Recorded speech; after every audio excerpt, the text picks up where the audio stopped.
I came to my son-in-law's house for dinner. Comfort, wine, peace after arguments. It seemed that everything was returning to normal.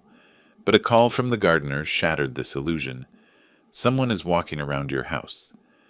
When I got up to leave, my son-in-law grabbed my arm, too sharply, too confidently. Before we continue, please subscribe to the channel and write in the comments what time it is where you are now. My hands gripped the steering wheel hard enough to hurt. The text message glowed on the phone resting against the dashboard. Dad, come at 7 p.m., not earlier. 15 minutes had passed since Milton sent it. 15 minutes of me sitting here 2 blocks from his house, engine idling, trying to decode what those 4 words actually meant. The last time I'd seen my son was 2 weeks ago. He'd come to my office with spreadsheets and projections, asking for $150,000. Not asking, demanding. When I said no, he called me selfish. Grace stood behind him in the doorway, arms crossed, nodding along like a Greek chorus of disappointment. The door slam echoed in my memory louder than it had in reality. Now this, an invitation, a specific time. I turned off the engine and checked my watch. 6:58. Close enough. I grabbed the wine bottle from the passenger seat, a Napa cab I'd spent 20 minutes selecting at the store, debating whether reconciliation deserved $40 or $60. I'd chosen $60. Peace offerings shouldn't feel cheap. The walk to Milton's front door took longer than it should have. Suburban Austin sprawled around me, all manicured lawns and 2-car garages. My son had done well for himself, at least on the surface. The house was a modern craftsman with clean lines and expensive landscaping. I'd helped with the down payment 5 years ago. That felt like a different lifetime. I raised my hand to knock.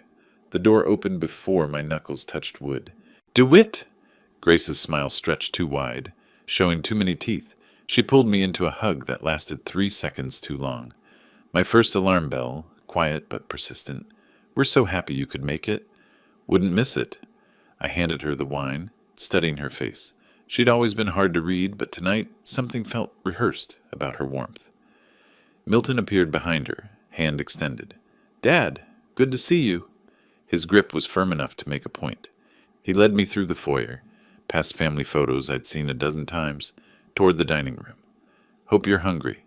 Grace has been cooking all day. The dining room stopped me mid-step. Candles flickered on a table set with cloth napkins folded into triangles.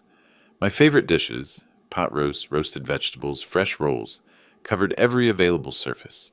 The whole scene screamed professional staging, like an open house designed to sell a lifestyle rather than a home.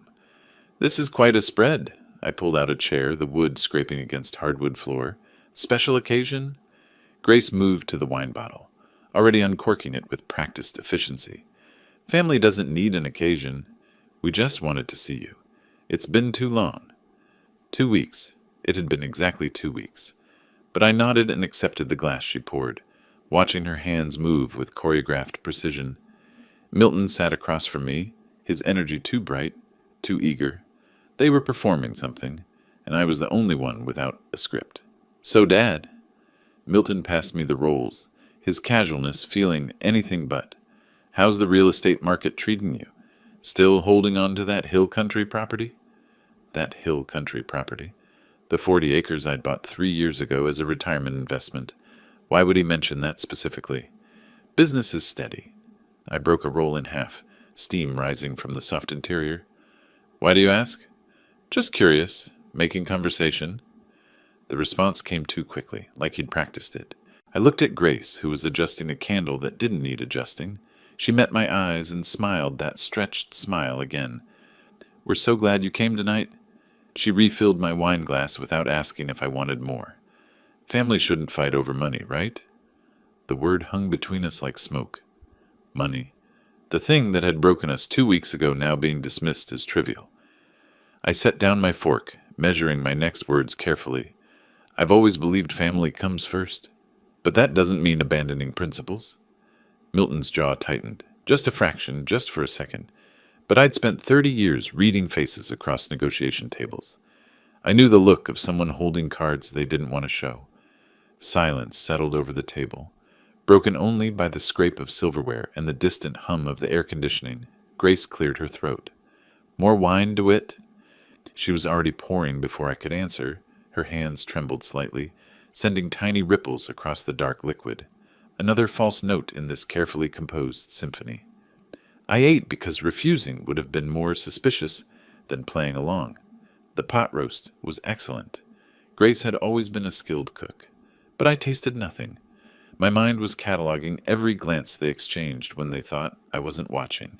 Every question that felt like an interrogation dressed as small talk. Every second that Milton checked his watch with increasing frequency. Something was happening here. Something beyond a reconciliation dinner. I wanted to believe in the possibility of genuine forgiveness. I wanted to think my son had invited me here to rebuild what we'd broken. But I'd spent too many years reading people, understanding motivations, recognizing deception in the smallest gestures. This felt orchestrated, staged, timed. My phone vibrated in my pocket. The sensation was subtle, but Milton's eyes snapped toward the movement like a predator tracking prey, his face drained of color. Grace's wine glass froze halfway to her lips. I reached for my phone, moving with deliberate slowness, and their panic became palpable. The dining room suddenly felt smaller, the candlelight oppressive. My hand closed around the phone in my pocket, and in that instant, I knew with absolute certainty that whatever was happening here, it wasn't about reconciliation at all. My hand closed around the vibrating phone. Milton's eyes locked on that movement with naked panic. Grace's wine glass stopped midair, suspended like she'd been frozen mid-gesture. The dining room contracted around us. I pulled the phone out slowly, keeping my expression neutral, even as my pulse kicked up. The screen showed 2 texts from Carlos, my gardener. The first, "Mr. Owens, are you home?" The second made my blood turn to ice water. "I hear sounds from your house. See light in your study. Should I call the police?" I read both messages twice, then a third time, making absolutely certain I understood what I was seeing. Someone was in my house, right now, in my study, where I kept documents, financial records, the safe behind the bookshelf that held $20,000 in cash and my mother's jewelry. The chair scraped against the floor as I stood. The sound seemed impossibly loud in the sudden silence. "I need to leave. Now." Milton lunged across the table before I'd taken 2 steps. His hand clamped around my wrist with shocking force, fingers digging into the tendon. "Stop! Dad, wait. Just give it 5 minutes. Please, let me explain." I stared at his hand on my wrist, at the white pressure points where his grip was cutting off circulation, at my son physically restraining me while someone robbed my house. "Explain what, exactly?" My voice came out flat, drained of inflection. "Why you needed me here at precisely 7 o'clock. Why Grace keeps asking about my hill country property." His face told me everything, the confirmation I didn't want, but now couldn't deny.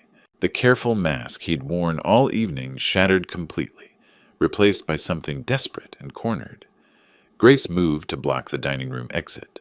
The gracious hostess had vanished entirely, leaving behind cold calculation in expensive clothing. "DeWitt, if you just sit down and listen. Move. Now."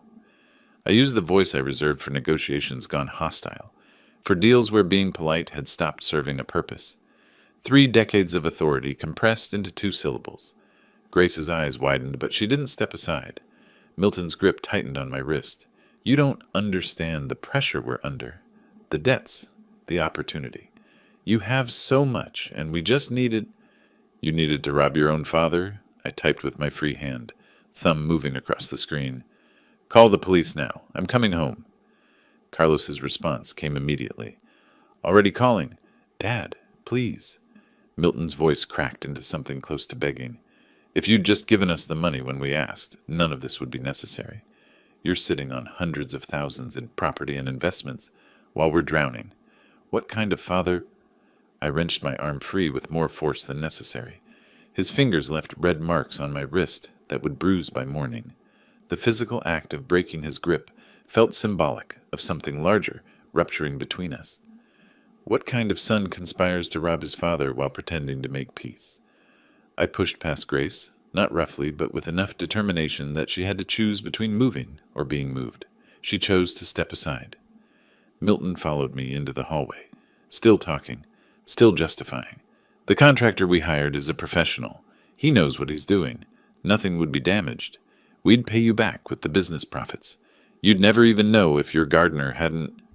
I stopped at the front door, hand on the knob, and turned back one final time. I know exactly what's happening, and I know you did this. The silence that followed wasn't empty. It was filled with admission, with the weight of betrayal, fully acknowledged. No denials, just Milton's pale face and Grace's calculated stare, both of them understanding that the plan had collapsed completely. "If you report this," Grace started, her voice hard-edged now, all pretense abandoned. "I already have." I walked out, leaving the door open behind me. The cool night air hit my face like a slap, clearing away the artificial warmth of their staged dinner. My car waited at the curb where I'd parked it an hour ago. A different man had locked that door. A different man had walked up that sidewalk, carrying wine and hope. 23 minutes to my house if I broke speed limits. I calculated it automatically as I started the engine, muscle memory from 30 years of driving these roads. The phone sat on the passenger seat, Carlos's messages still glowing on the screen. I pulled away from the curb, watching Milton's house shrink in the rearview mirror. The porch light illuminated two figures standing in the doorway. Neither waved. My hands gripped the steering wheel hard enough to hurt. Again. But this time the pain felt clarifying rather than anxious. The pieces had fallen into place with terrible precision. The specific timing. The probing questions. The performance of reconciliation masking something darker. They'd made their choice. Orchestrated this entire evening. Used family as camouflage for theft. Believed I'd be stupid enough, or trusting enough, or desperate enough for reconciliation that I wouldn't see through their theater. They'd been wrong. The drive stretched ahead of me. 23 minutes of dark highway and suburban sprawl. But my mind was already at the house, already cataloging what would need to happen next. Police reports, insurance claims, evidence documentation, legal proceedings. This wasn't about anger anymore. Anger was hot and immediate and temporary. What crystallized in me during that drive was colder and more permanent. They'd crossed a line that couldn't be uncrossed, made a calculation that I'd be too soft to respond with appropriate force. They didn't know me as well as they thought. The phone buzzed again. "Carlos, police are here. Caught someone inside. Waiting for you." I read the message twice, then set the phone back down on the passenger seat. Taillights from other cars blurred past. The speedometer crept upward. My wrist throbbed where Milton had grabbed it. 20 minutes to go. 19. 18. They'd made their choice. Now I'd make mine. Red and blue lights painted my house in accusatory colors. 2 police cruisers sat in the driveway, their strobes turning everything stark and surreal. I pulled in behind them, killing the engine but staying seated for a moment, hands still locked on the wheel. Carlos stood on the front lawn, phone clutched in both hands like a talisman, his face flooded with relief when he saw me. The front door stood open, not kicked in, not forced, just open like someone had walked out casually after finishing a task. That casual violation cut deeper than any forced entry would have. "Mr. Owens," Carlos met me halfway across the lawn. "I'm so sorry I didn't call sooner. I thought maybe you came home early, that the lights were you." "You did exactly right." I gripped his shoulder briefly.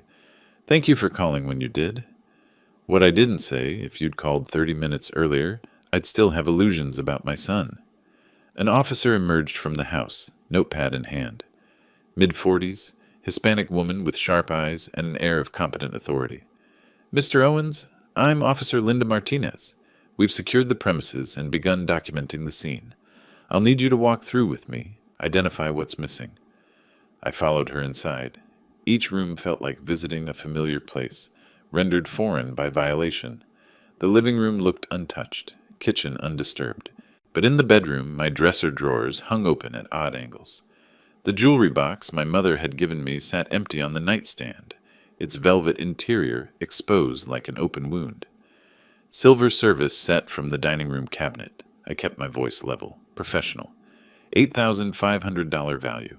3 watches from the bedroom safe, a Rolex Submariner, an Omega Seamaster, a vintage Patek Philippe. 23,000 combined. Officer Martinez wrote without looking up. "The bedroom safe. Was it forced?" "No. Combination lock. untouched. I moved to the study where Carlos had seen the light. My desk had been rifled through with systematic efficiency. Jewelry pieces, approximately 15,000. Various documents. What kind of documents? I opened the wall safe behind the bookshelf. The door swung freely. I'd never changed the combination in 12 years. Inside, gaps marked where items should have been. Property deed for my hill country land. 40 acres, purchased in 2022. Current value approximately $890,000. Backup keys to my safety deposit box. Various legal papers. Her pen stopped moving. Someone stole property documents? They did. Mr. Owens, the back door shows professional entry work. Lock-picked, not forced. You have enemies? Business competitors with grudges? I'm a real estate agent. I closed the safe door carefully. Everyone has competitors. But no enemies. Not until tonight, anyway. She showed me the back door. The lock cylinder bore fine scratches around the keyhole. Precise work, not the crude gouging of amateur attempts. Someone who knew what they were doing. Someone who'd hired someone who knew what they were doing. Any idea who might have access to your security system? Officer Martinez tapped her pen against her notepad. It was disabled, not cut, not bypassed, properly shut down from inside. I paused, considered. I'd need to check my visitor logs. I'll send you a list tomorrow. I already knew. I wouldn't share it. Not yet. The police stayed until nearly 2 a.m. Photographs, fingerprint powder, forms to sign. Carlos gave his statement and left around midnight, apologizing again, which I waved off. By the time the cruisers pulled away, the neighborhood was dark and silent. I sat alone in my study, laptop glowing in the darkness. The security system kept detailed logs.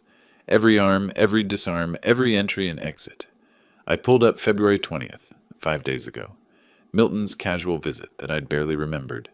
2:47 p.m., system disabled. User, Milton Owens. He'd come over for coffee. We'd talked about nothing important. Weather, basketball, whether I'd tried that new barbecue place on South Congress. 45 minutes of pleasant conversation. He'd hugged me when he left. He'd smiled, hugged me, and disabled my security system. I watched that timestamp for a long time. Watched it blur slightly as my exhaustion caught up with involuntary reactions. My hand trembled when I reached for the cold coffee beside the keyboard. My phone buzzed. Again, I'd been ignoring it for hours. 17 missed calls from Milton. 12 text messages from Grace, each more desperate than the last. Dad, please call me. We need to talk. This is all a misunderstanding. You're not answering, and I'm worried. Dad, please. I scrolled through them with clinical detachment. Then I opened Milton's contact information, held my thumb over his name for 3 long seconds. 17 missed calls, 12 text messages. I pressed block contact. The screen asked me to confirm. My thumb hovered over block for perhaps a heartbeat. I pressed it. Then I found Rebecca Thornton's business card in my desk drawer. We'd worked together on a complex commercial closing 5 years ago, a contentious deal where having a sharp attorney had made the difference between profit and disaster. Her card read, Rebecca Thornton, Estate Planning and Asset Protection. I dialed her number. It went to voicemail. Professional recording, efficient and concise. Rebecca, this is DeWitt Owens. We worked the Riverside Plaza deal in 2020. I need to discuss estate protection urgently, not planning. Protection. Call me when you can. My voice carried no emotion, just business necessity. I set the phone down on top of the security log printout. Dawn was still hours away. The house felt too large around me, too empty. Every space reminding me of what had been taken, and more painfully, who had taken it. But I didn't cry, didn't rage, didn't break. I just sat in the darkness, making lists. What was gone? What was vulnerable? What needed protection? The transformation wasn't complete, but it had begun. The phone rang at 11:30. I was still in my study, still wearing yesterday's clothes. The coffee beside me had gone cold hours ago. Financial documents covered every inch of desk space. Asset summaries, account statements, insurance policies. I'd been working since dawn, cataloging everything that could be touched, taken, or compromised. Rebecca Thornton's name lit up the screen. I answered on the first ring. Rebecca. DeWitt. Her voice carried the brisk warmth of a professional who recognized genuine urgency. I got your message. You said protection, not planning. What happened? Can you meet this afternoon? 2 o'clock, my office downtown. I'll be there. No pleasantries, no small talk. Just the efficiency of two people who understood that time mattered. The drive to downtown Austin took 20 minutes. I used them to rehearse how to present facts without emotion, details without drama. Rebecca's firm occupied the 14th floor of a glass tower near the Capitol. Premium office space for premium legal work. Her office was exactly as I remembered. Clean lines, professional neutrality, a wall of legal volumes behind her desk that probably hadn't been opened in years, but conveyed the right message. She stood when I entered, handshake firm, eyes already assessing. Tell me what happened. I spread documents across her conference table. Security logs, police report copy, list of stolen items, asset summary I'd prepared during the sleepless night. Everything organized, labeled, cross-referenced. 2 weeks ago, my son asked me for $150,000. I refused. Last night, he invited me to dinner with specific timing instructions. While I was there, someone entered my house and stole approximately $940,000 in property and assets, including the deed to my hill country land. Rebecca studied the security log. Your son disabled your alarm system 5 days before the theft. During a casual visit, coffee and conversation. And the dinner was deliberate timing to keep you away from the house. Not a question. Yes, she sat back, fingers steepled. You haven't filed charges against him? Not yet. Why not? I met her eyes. Because I want to understand the full scope first. Protect what's left, then decide how to proceed. Rebecca nodded slowly. Smart. Angry people make mistakes. You're not angry, are you? I'm past that. She pulled a legal pad toward her, began writing. 3 immediate concerns. First, your current will. Who's your primary beneficiary? Milton. That changes today. Second, your assets are exposed. Third, those property documents weren't stolen for souvenirs. With your deed and access to your personal information, signature samples, ID numbers, he could forge a property transfer or take out loans against that land before you realize what's happening. My stomach tightened. How would I know if he's already tried? County clerk records would show any filed documents. She was already typing on her laptop. What county is the property in? Blanco. Her fingers flew across keys. Silence stretched for 30 seconds. Then her expression hardened. Someone attempted to access your property records online yesterday. Failed authentication, but they tried. The cold in my chest crystallized into something sharper. Could you tell who? No, just that someone used your name and tried 3 different signature variations to access the account. She closed the laptop. We need to move fast. I'm recommending a 3-part strategy. 1. File a new will immediately, removing Milton entirely. Name a professional executor. My firm can handle that if you want neutral parties. 2. Create a revocable living trust to shield your assets from potential legal claims. 3. Document everything for potential criminal prosecution. How long? New will we can draft today and execute tomorrow with witnesses. Trust documents take longer. 48 hours minimum. Priority processing. I'll need complete asset valuations. I have preliminary numbers. Preliminary isn't good enough for this. You need professional appraisals establishing legal value for everything. Real estate, vehicles, investments, personal property. She checked her calendar. I can have an appraiser at your house tomorrow afternoon. This will take most of a day. Whatever it takes. Rebecca looked at me with something like approval. Most people in your position want revenge. You want protection first. Revenge is an emotion. I need justice. That requires planning. Then let's build your fortress. The next 5 days became a blur of systematic action. Meetings with appraisers who photographed and cataloged every asset. Sessions with Rebecca reviewing trust structures and tax implications. Visits to the notary's office for witnessed signatures. Forms filed with the county clerk, the state registry, the IRS. I changed every password, every security code, every account access method. My bank issued new cards. My investment firm set up 2-factor authentication. The alarm company installed a completely new system with codes only I knew. Through it all, my phone buzzed constantly with ignored calls. Milton's number blocked, tried from other numbers. Grace's cell, their landline, unknown numbers that had to be friends' phones. Text messages piled up on Grace's thread. This is ridiculous. We need to talk like adults. You're being dramatic. Think about what you're doing. You're going to regret this. I read them with detachment. Documented them. Saved screenshots. Never responded. On February 26th, Rebecca called to confirm the final documents had been filed. Your assets are inside a trust that Milton can't access. Your will names my firm as executor. Everything's locked down. How do you feel? Defended. I sat in my study, newly signed documents in a folder before me. But that's not enough. What do you mean? I've built the walls. Now I need to understand what I'm defending against. I need to know the full scope of what Milton planned. That sounds like you want an investigation. Do you know anyone who does financial forensics? I do. She gave me a name, a number. But DeWitt, be careful. Once you start pulling threads, you might not like what unravels. I don't like any of this, but I need the truth.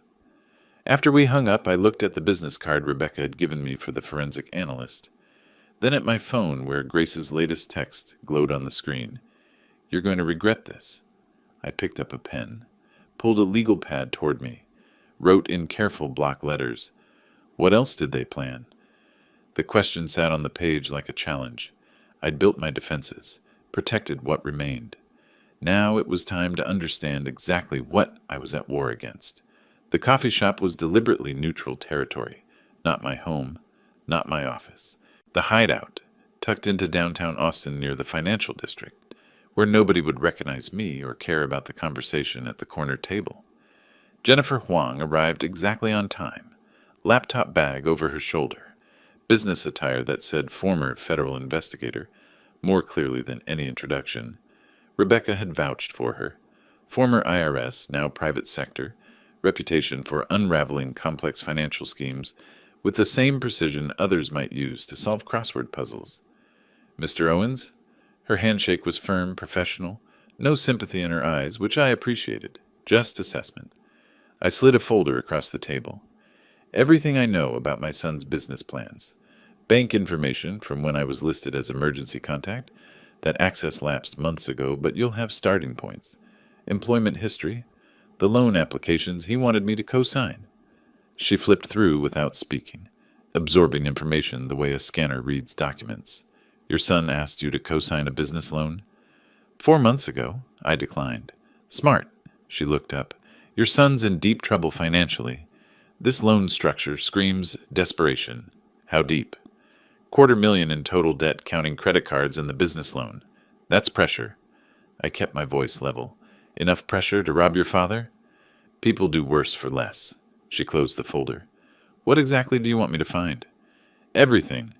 The full scope of what he planned. Whether he's already committed to expenses. Who else knew? What he intended to do with my property. That'll take time. I have time. What I need is certainty. She nodded once. I'll send progress reports via encrypted email. Give me 2 weeks. The first report arrived 3 days later. Dense financial documentation. Bank statements obtained through legal channels I didn't ask about. Loan papers bearing Milton's signature. The loan amount, $180,000 at 18% interest. Predatory rates that legitimate lenders wouldn't touch. The second report came a week in.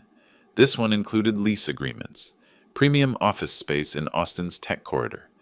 $8,500 monthly rent for 3 years. Signed February 10th, 10 days before the theft. First month, last month, security deposit, $25,500. Due immediately. Can you trace whether he'd committed to expenses before the theft? I asked during our second meeting, back at the same coffee shop. Already done. Jennifer turned her laptop toward me. Office lease signed February 10th. First month's rent plus deposit, $25,000. He was pot committed before he stole from you. The words hung there. Pot committed. Betting everything on a plan that required my money to work. The third report was the most damning. Jennifer had traced Grace's activities through auction house databases. Your daughter-in-law contacted 3 high-end antique dealers over the past month, requested appraisals for recently inherited items. She showed me the list. Silver service set, Georgian style, 12 place settings, 3 collectible watches, specific makes and models, jewelry pieces described down to the setting styles, my stolen items, down to the smallest details. All inquiries made before the theft. One dealer was willing to talk. Jennifer slid a business card across the table. Morris Chen, 30 years in the business. He sensed something wrong when Grace asked about minimizing documentation. I called him that afternoon from my study. Phone set to record. Texas is a one-party consent state. I could use this. Mr. Chen, DeWitt Owens, I understand my daughter-in-law contacted you about some silver. His voice was careful, cautious. I'm not certain I should discuss client inquiries. She was asking about items stolen from my home. I have the police report if you'd like the case number. Silence. Then, stolen? 3 weeks ago. The young woman was very specific about the silver pattern. His tone shifted, helpful now, cooperative. Georgian style, 1820s, 12 place settings. Asked if we could liquidate quickly without auction publicity. Did she mention where she got it? Said it was from a deceased relative's estate. I asked for provenance documentation. She never followed up. I thanked him, ended the call, saved the recording. Another piece of documented evidence. By March 10th, I had Jennifer's final report. Comprehensive. Devastating. She'd outlined the complete plan. Milton takes out high-risk loan. Signs office lease requiring immediate capital. Realizes his father won't provide funding. Plans theft coordinated with distraction dinner. Steals property documents intending to forge signature on transfer forms. Sells land to predetermined buyer, probably someone who'd flip it immediately. Disappears $890,000 into business account. Repays loan. Funds operation. Father discovers theft too late to prevent property sale. Your son planned to forge your signature on property transfer documents, sell to a predetermined buyer, and disappear the money into his business account. Classic asset conversion. Jennifer's expression remained neutral, professional. You can prove this? I can show motive, opportunity, and preparation. That's prosecutor-level evidence. I spread everything across my desk that evening. Evidence folders organized by category. Financial desperation. Premeditation. Conspiracy. Intent to defraud. Each folder thick with documentation. Bank statements. Lease agreements. Recorded conversations. Auction house correspondence. He didn't just steal. He calculated, planned, prepared contingencies. Send everything to Rebecca Thornton, I told Jennifer during our final call. Keep your original files secure. We'll need this. I closed the last folder, stacked them neatly on my desk. The phone buzzed. Milton calling from yet another number. I watched it ring, the name unknown caller, glowing on the screen, knowing it was him, knowing he was desperate enough to keep trying. I didn't answer, but this time I didn't block it either. Instead, I set the phone down on top of the evidence folders, letting it vibrate against the documented proof of his betrayal. The folder beneath it read, Asset Conversion and Fraud. M. Owens. Call all you want, I said to the empty room. When we talk, it'll be on my terms. The phone went silent. Outside, dusk settled over Austin. The city lights came on one by one, methodical and inevitable. I'd built my defenses, gathered my evidence. Now I just needed to wait for Milton's next move. It wouldn't be long. 5 days of silence. No returned calls. No acknowledged texts. No response to emails. Milton's desperation must have reached critical mass, because on Saturday afternoon, I heard his car pull into my driveway. I'd been expecting this. I met him at the door before he could knock. He stood on the porch, Grace behind him, both of them looking like they'd rehearsed their approach. Grace wore a concerned expression that would have been convincing if I hadn't heard her recorded voice asking antique dealers about discreet sales. Dad. Milton's voice carried false patience, like he was dealing with a difficult child. We need to talk. You can't just ignore us forever. I'm not ignoring you. I'm choosing not to engage. That's the same thing. No. I kept my hand on the doorframe, body blocking entry. Ignoring implies unconscious avoidance. This is deliberate choice. Grace stepped forward, touching Milton's arm in what she probably thought was a calming gesture. DeWitt, please. We're family. Whatever you think happened, I don't think anything. I know. I looked at her directly. Tell me about Morris Chen. Her face went carefully blank. Who? Antique dealer. You contacted him 4 weeks ago about a Georgian silver set. Asked about minimizing documentation for estate sales. Ring any bells? The careful blankness cracked slightly. Milton's eyes cut toward her, sharp and questioning.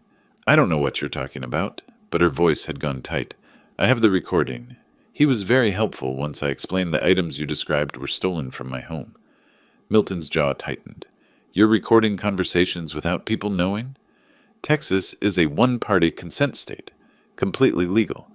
I know because Rebecca Thornton explained it before I called Mr. Chen. Rebecca Thornton? Milton's tone sharpened. You hired an attorney? Weeks ago, and a financial analyst, and changed my will, and created a trust that neither of you can touch. I watched him process each revelation, watched his face pale. Your office lease in the tech corridor? $8,500 a month. You signed it February 10th, 10 days before you robbed me. That's not... We didn't... He stopped, recalibrating. We borrowed. We were going to pay you back. By forging my signature on property transfer documents. His silence was confirmation enough. Grace shifted tactics, stepping forward with hands raised in supplication. You're our family, our only family. Do you know what it's like to watch you sit on all this wealth while we're drowning? You have everything, and we have nothing. You have jobs. You have this house. I gestured toward Milton's Acura in the driveway. You have choices. What you don't have is entitlement to my assets. We're your son, Milton's voice cracked upward. Your only child. What kind of father cuts off his own? The kind whose son disabled his security system while sharing coffee and small talk. The kind whose son planned to steal nearly $1 million in property. The kind who recognizes betrayal when it's documented in detail.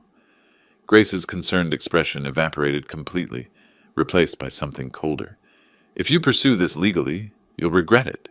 We'll fight. We'll file suit for elder abuse, improper coercion regarding your will. Please do. I kept my voice conversational. Rebecca would love to enter my financial analyst's report into evidence. Complete documentation of your conspiracy. Grace's auction house contacts. Morris Chen's testimony. The timeline showing premeditation. Milton took a step closer, anger replacing desperation. You're destroying your family over money. No, you destroyed it when you chose theft over honesty. When you hugged me goodbye after disabling my alarm. When Grace smiled at me across the dinner table while someone was in my house stealing my mother's jewelry. We needed... I don't care what you needed. The words came out harder than I'd intended, but I didn't soften them. You made choices. Calculated choices. Now, live with the consequences. Fine. Grace's voice had gone flat, businesslike. We'll see what a judge thinks about an old man changing his will under suspicious circumstances. Mental competency evaluations can reveal a lot. Yes, they can. They'd reveal I'm a successful commercial real estate agent with no cognitive decline, perfect memory, and documentation explaining exactly why I disinherited my thieving son. Milton's hands clenched into fists at his sides, not threatening, just impotent rage seeking expression. You're going to die alone, you know that? Bitter and alone. And I hope you remember this moment. I hope you remember choosing your property over your family. I'll remember the moment you chose to rob me instead of accepting my decision. I stepped back, hand on the door. We're done here. Dad, please. Milton's voice cracked again, shifting back toward pleading. Don't. I held up one hand. Don't try that now. You showed me who you are. I believe you. I closed the door, locked it, stood there listening to muffled voices on the porch, Milton and Grace arguing in sharp whispers. Then footsteps, car doors, engine starting, the Acura pulling away. I walked to the living room window, watched them disappear around the corner. A neighbor walking their dog waved tentatively. They'd probably heard the shouting. I waved back. My phone was already in my hand. Rebecca answered on the second ring. DeWitt, how did it go? Exactly as predicted. He's threatening a competency lawsuit. Predictable. She didn't sound concerned. Let him try. It'll backfire spectacularly. That's what I'm counting on. I moved away from the window, back to my study where the evidence folders still sat on my desk. We need to discuss next steps. Milton just made this much easier. How so? I picked up the folder labeled Financial Desperation, flipped through Jennifer's documentation. He came here angry, desperate, threatening, showed exactly who he is when cornered. If he actually files suit, we'll have his baseless legal claims on record, alongside our documented evidence of his crimes. Building a pattern of behavior. Exactly. I'll draft our response strategy. Papers rustled on her end. And DeWitt, you did well. Maintaining boundaries while they try to manipulate takes discipline.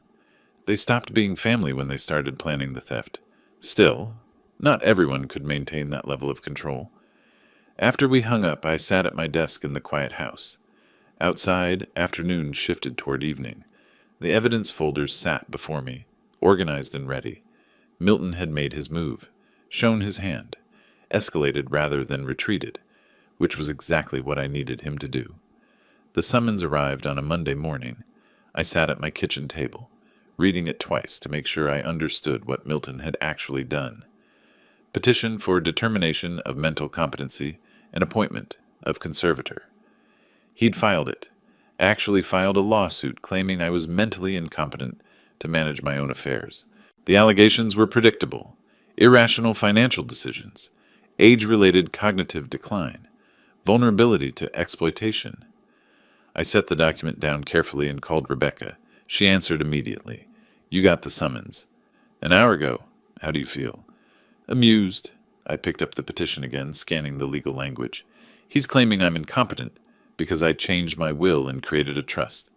That's not irrational. That's standard estate planning. The petition is frivolous. Papers rustled on her end. But we need to take it seriously. I'll start preparing our defense. Can you come in today? I'll be there in an hour. Good. DeWitt, this is going to backfire on him spectacularly. I drove to her office with a folder I'd prepared weeks ago. Recent real estate transactions, client testimonials, financial statements. I'd anticipated this move. Milton was predictable when cornered. Rebecca spread my documents across her conference table alongside the petition. Here's our strategy. First, we arrange for you to undergo independent psychiatric evaluation. Dr. Patricia Westmore, forensic psychiatrist, respected expert, unimpeachable credentials. Second, we compile documentation of your active career and recent successful deals. Third, we prepare for the hearing. And fourth, she looked up, expression sharp. We use the hearing to formally file theft allegations against Milton, turning his attack into our platform. Exactly. Can we use it against him? I'd asked that question days ago. Now I had the answer. The psychiatric evaluation took place over 2 sessions in early April. Dr. Westmore's office was clinical and neutral. Leather chairs, certificates on the wall, assessment materials organized on her desk. She was professional, methodical, treating the evaluation like a scientific procedure rather than a personal judgment. Mr. Owens, why do you think your son filed this petition? I kept my voice measured. Because I removed him from my will after he coordinated the theft of my property. He's trying to regain control through the courts. She made notes without looking up. That's a coherent, logical assessment. The tests covered memory, reasoning, judgment, financial understanding. I answered each question with the same professional focus I'd use for a complex real estate negotiation. This wasn't personal. It was documentation. Her report arrived a week later. Rebecca read the relevant section over the phone. Mr. Owens demonstrates no cognitive impairment. Scores above average for his age group on all assessments. Exhibits excellent judgment and reasoning capabilities. The competency challenge has no medical basis. That should be sufficient. More than sufficient. The hearing is scheduled for April 18th. Be there at 9. The courthouse on that Tuesday morning was exactly as I remembered from decades of real estate closings. Institutional beige, fluorescent lighting, the quiet efficiency of legal machinery. I arrived 30 minutes early in my professional attire. Suit, tie, polished shoes. The same clothes I'd wear to close a $1 million deal. Milton sat across the aisle with his attorney, a younger man I didn't recognize, probably charging significant fees for a weak case. Grace wasn't there. Smart. Her presence would have been a liability. Milton wouldn't meet my eyes. Judge Margaret Harrison called the hearing to order. Mid-50s, efficient demeanor, the look of someone who'd seen every variation of family drama. Milton's attorney presented first, arguing that my drastic estate changes indicated impaired judgment. Rebecca responded crisply. Or it suggests appropriate response to criminal behavior. Mr. Owens, please tell the court about February 15th. I stood, took the witness stand, and spoke clearly. Factually, no emotion, just chronology. My son disabled my home security system during a visit, then kept me at dinner while someone stole property documents, family heirlooms, and financial records. The timing was coordinated. The police have evidence. Judge Harrison looked at Milton. Is there a criminal investigation active? Yes, Your Honor. Milton's attorney tried to redirect. These are unproven allegations, documented with security footage, financial analysis, and witness statements. Rebecca placed Dr. Westmore's report before the judge. Mr. Owens has been independently evaluated. No cognitive impairment. No judgment deficits. This petition is baseless. The judge reviewed the psychiatric report in silence. When she looked up, her expression had hardened. Petition dismissed. Mr. Owens demonstrates clear competence. This hearing is concluded. 15 minutes. The entire proceeding took 15 minutes. I stood, straightened my jacket, and followed Rebecca into the hallway. Milton and his attorney remained seated, the younger man probably calculating how to explain this failure. That went well. Rebecca kept her voice neutral. As expected. I checked my watch. I have another meeting. The detective. Yes? Detective Carlos Rodriguez waited in the courthouse parking garage, leaning against an unmarked sedan. Early 40s, sharp-eyed, the bearing of someone who'd worked enough cases to recognize when something was more than it appeared. Mr. Owens, you said you had additional information? I handed him 3 folders. Financial investigation. Security footage showing my son's access. Witness statement from an antique dealer my daughter-in-law contacted about selling stolen items before the theft occurred. He opened the first folder, scanning Jennifer Huang's report. You hired a private investigator? Financial analyst. Everything was obtained legally. Rodriguez flipped pages, his expression shifting from interested to focused. You're saying your son orchestrated this? I'm saying the evidence shows coordination, premeditation, and intent to defraud. The documentation is comprehensive. This changes everything. He closed the folder. We're opening a felony case. Theft over $30,000. That's second degree in Texas. We'll need you to come in for a formal statement. I'm available whenever you need me. He looked at me with something approaching respect. Most victims aren't this prepared. Most victims don't have time to prepare properly. I turned toward my car. I did. The criminal investigation became public record within 3 days. Court filings are public in Texas. Anyone searching Milton's name would find it. Theft allegations, coordinated robbery, felony investigation pending. By the end of that week, I'd made 3 phone calls. Not to Milton, to people who could make his already desperate situation impossible. I started with the office lease. Thomas Brennan owned the building where Milton had signed his 3-year commitment. We'd worked together on 2 commercial deals over the past decade, professional relationship built on mutual respect and successful closures. I called him from my study on a Friday afternoon. Thomas DeWitt Owens, how are things? Busy as always. What can I do for you? Nothing urgent, just wanted to mention something you should know. One of your tenants, Milton Owens, Suite 412, is currently under criminal investigation for felony theft. Public record, court filings available.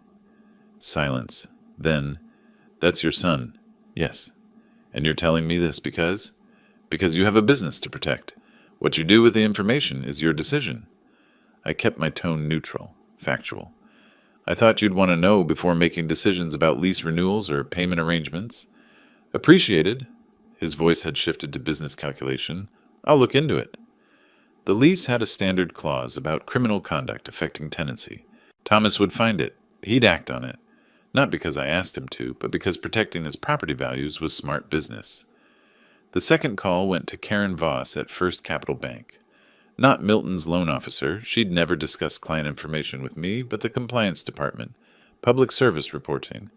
Ms. Voss, I'm calling to report publicly available information regarding a loan holder who may be involved in criminal activity. Case number is available through Travis County court records.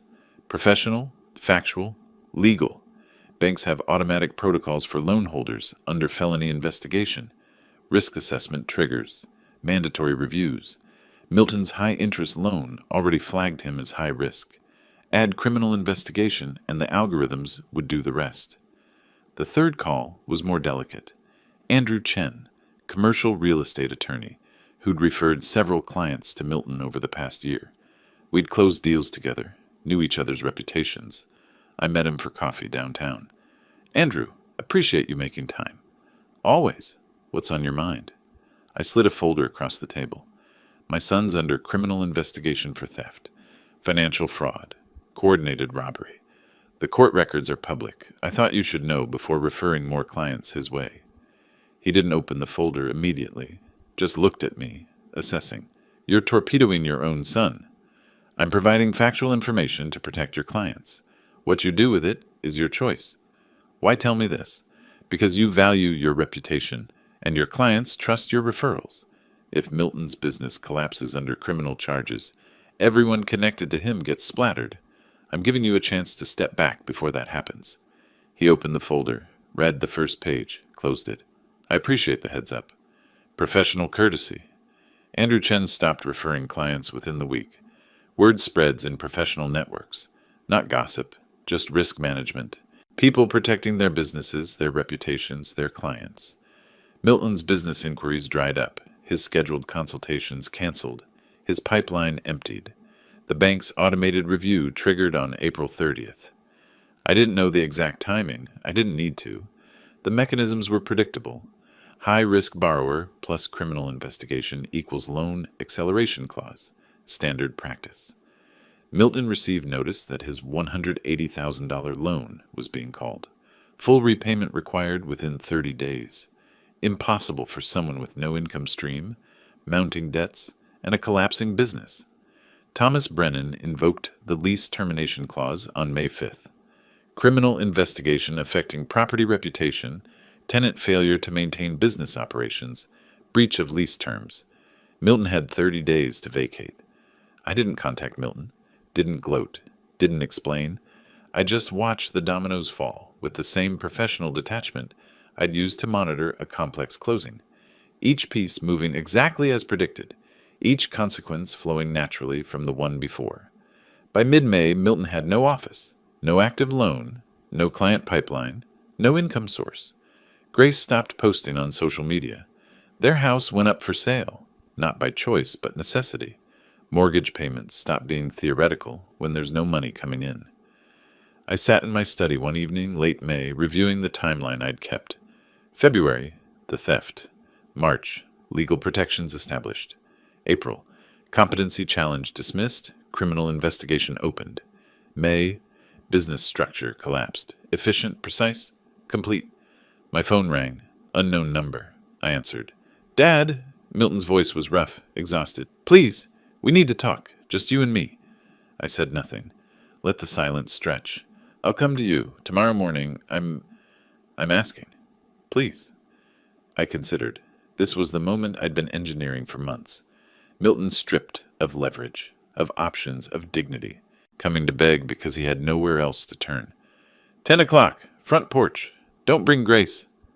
I hung up before he could respond, set the phone down on my desk beside the evidence folders that had built this moment, piece by documented piece. Tomorrow morning, Milton would arrive at my door with nothing left but desperation, and I would be ready. Milton's car pulled into my driveway at exactly 10 o'clock on a Tuesday morning in early June. I stood on the front porch, arms crossed, door closed behind me. The same position as our last confrontation, but everything had changed since then. He emerged alone. No Grace, no allies, no leverage.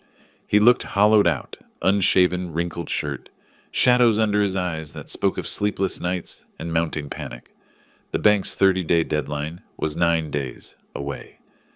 June 15th. $180,000 due in full. Impossible. He approached slowly, climbing the porch steps like each one required deliberate effort. I waited. Let silence be my first weapon. Dad, his voice cracked slightly. I'm sorry. I made terrible mistakes. I was desperate and stupid, and I'm sorry. Please, just help me. I'm your son. I let the silence stretch. 5 seconds. 10. Watching him fidget, watching him wait, watching him realize I wasn't going to make this easy. You were my son. Then you became a thief who targeted his own father. I know, and I... He stopped, regrouped. I'll return the things I still have. The watches, some of the jewelry. I'll make payments on the rest. Just ask the prosecutor to drop the charges. Please. I walked into the house without speaking. Milton's expression flickered between hope and confusion. I returned 30 seconds later with a document I'd prepared 3 days ago. I'd known this conversation would come. Read this. He took it, scanning the first page. His face cycled through hope, understanding, and then anger as comprehension settled in. Public confession? Waive all inheritance? You want me to humiliate myself? I want you to take responsibility. Confess to what you did. Return what you can. Accept that you'll never profit from my death. Do that, and I won't push for prison time. You're asking me to destroy my reputation for your satisfaction. His voice rose. You're cruel, manipulative. You're the one tearing this family apart. I'm offering you a choice between consequences. Reduced consequences if you accept responsibility. Full consequences if you don't. You have 48 hours. He crumpled the document in his fist, threw it onto the porch floor. I won't do it. I won't let you make me the villain when you're destroying your own son over a mistake. Over money. That's what this comes down to. You value property more than family. No, you valued property over family. You planned it, executed it, and now you're facing the results. I'm just declining to save you from them. I hate you. The words came out flat, factual. I hope you know that. I hope you remember it. I'll remember that you chose pride over pragmatism. I picked up the crumpled document, smoothing it against my leg. 48 hours. After that, the offer expires. He walked away, didn't run, didn't storm off dramatically, just walked to his car with the defeated posture of someone who'd lost everything and still couldn't admit why. I watched him drive away, then went inside and filed the crumpled document in my study. Evidence that I'd offered mercy. Evidence that he'd rejected it. Then I called Rebecca. It's done, he refused. Scheduled a foundation meeting. You're certain about this? I've never been more certain about anything. Grace's rumor campaign started the same week. Mutual acquaintances called. Subtle questions about family troubles and whether I was being too harsh on Milton over minor disagreements. The social manipulation was transparent. Paint DeWitt as the cruel old man, Milton as the victim of paternal vindictiveness. It didn't work. The criminal investigation was public record. Anyone with internet access could find the court filings, the theft allegations, the evidence documentation. DeWitt Owens had 3 decades of reputation in Austin's business community. Grace had a month-old narrative that contradicted documented facts. Reality won. 3 weeks later, I sat in the foundation attorney's office.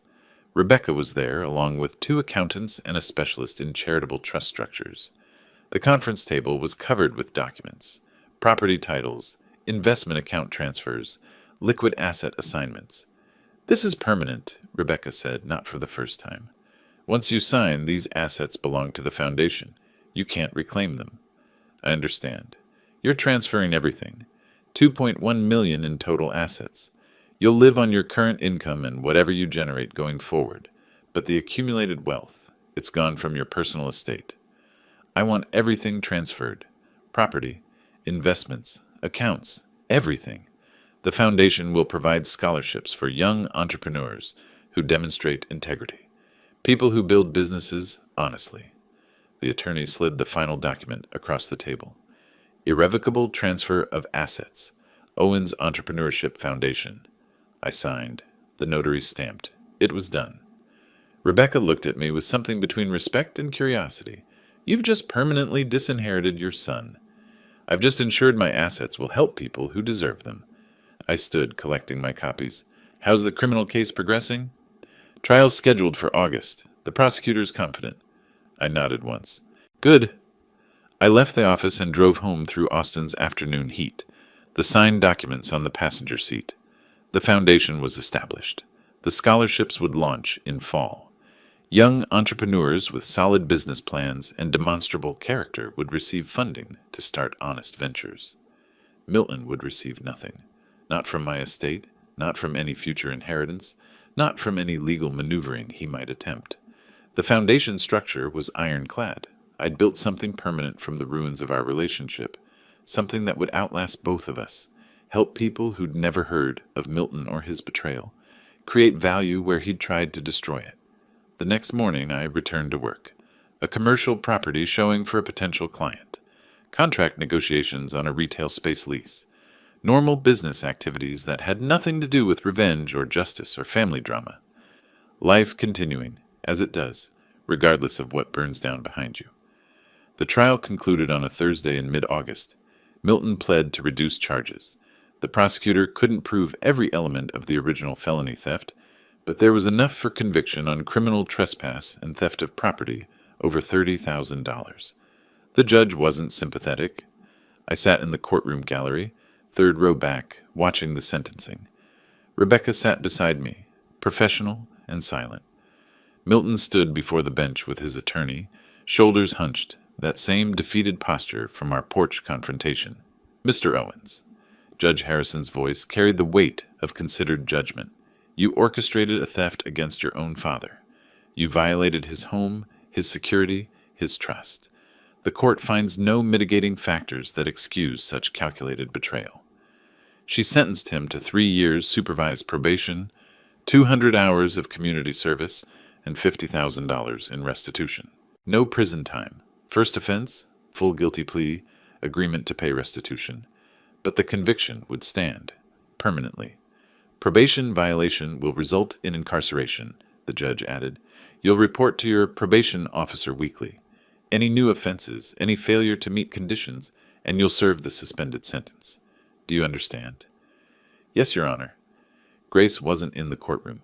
She'd filed for divorce in July. The papers served while Milton was preparing for trial.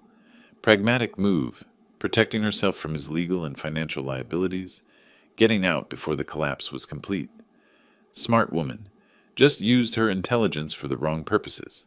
The professional consequences followed automatically. Milton's real estate license was revoked. His IT consulting certifications were suspended. Professional associations expelled him. Standard procedures for criminal convictions in licensed fields. By September, he'd moved into a small apartment in North Austin, working retail to cover living expenses while paying restitution. The house sold for less than the mortgage balance. Grace moved to Houston for a fresh start with someone she'd probably been seeing for months. The criminal investigation wrapped up. Detective Rodriguez closed the case file with a note of satisfaction. These types of family theft cases rarely ended with actual convictions. The foundation awarded its first 3 scholarships in late September. Young entrepreneurs with solid business plans, demonstrable character, and genuine need. 2 women, 1 man, ages 24 to 29, starting businesses in sustainable agriculture, educational technology, and healthcare consulting. They attended the award ceremony at Rebecca's office. I shook their hands, explained the foundation's purpose without mentioning Milton's name. They didn't need to know the origin story. They just needed the opportunity. One recipient, Maria Sandoval, asked what inspired the foundation. "I learned that integrity matters more than family ties," I said. "Business built on dishonesty collapses. Business built on character endures. I want to support the latter." She nodded, understanding without needing details. Life continued. Real estate transactions, client meetings, property showings. I closed a significant commercial deal in October. Office complex in the Domain. 7-figure commission. The work I'd always done, uninterrupted by the months of legal and personal turmoil. Milton tried to contact me twice. Once in November, a text message I deleted without reading. Once in early December, a letter forwarded from the probation office. I held the envelope, feeling its weight, considered reading it, decided against it. Instead, I tore it in half without opening it, then in half again, and again, until it was confetti-sized pieces that meant nothing. Whatever Milton wanted to say, apology, justification, plea for reconciliation, I didn't need to hear it. The time for communication had passed. He'd made his choices. I'd made mine. We were done. I dropped the torn pieces in the trash, turned back to my desk, where a commercial property proposal awaited my signature. Through the window, Austin's skyline gleamed in December sun. Cold front coming through, temperatures dropping into the 50s. Good day for business. My phone rang. Unknown number, but I answered. Client calls come from all sources. DeWitt Owens. Mr. Owens, this is Patricia Chen. I'm looking at purchasing commercial property in the warehouse district. Your name came highly recommended. Professional, steady, unchanged. I appreciate the referral. Tell me about your needs. We talked for 20 minutes. Office space for a growing tech company, specific square footage requirements, budget parameters, timeline considerations. I made notes, asked clarifying questions, scheduled a property showing for tomorrow morning. Normal. Routine. The work I'd been doing for 30 years and would continue doing until I chose to stop. When I hung up, I glanced at the trash bin where the torn letter pieces sat, then at the foundation folder on my credenza. 3 scholarship recipients, making progress. First quarterly reports showed solid business development, careful financial management, strategic growth planning. Young entrepreneurs getting their start honestly, building something real. I returned to the commercial property proposal, reading through lease terms and pricing structures. Life continuing forward, not dwelling on what had been burned away, not looking back at destruction that had been necessary and appropriate. Outside, Austin moved through its afternoon rhythms. Traffic on the streets, construction cranes dotting the skyline, the city growing and changing like it always did. I signed the proposal, filed it in the pending deals folder, and moved to the next item on my list. Work. Always work. The steady accumulation of transactions, relationships, reputation. The life I'd built over decades, protected when it was threatened, continued when the threat was neutralized. Justice served, boundaries maintained, life continuing, exactly as it should be. If you like this story, please like this video, subscribe to the channel, and share your impressions of this story in the comments. To listen to the next story, click on the box on the left. Thank you for watching.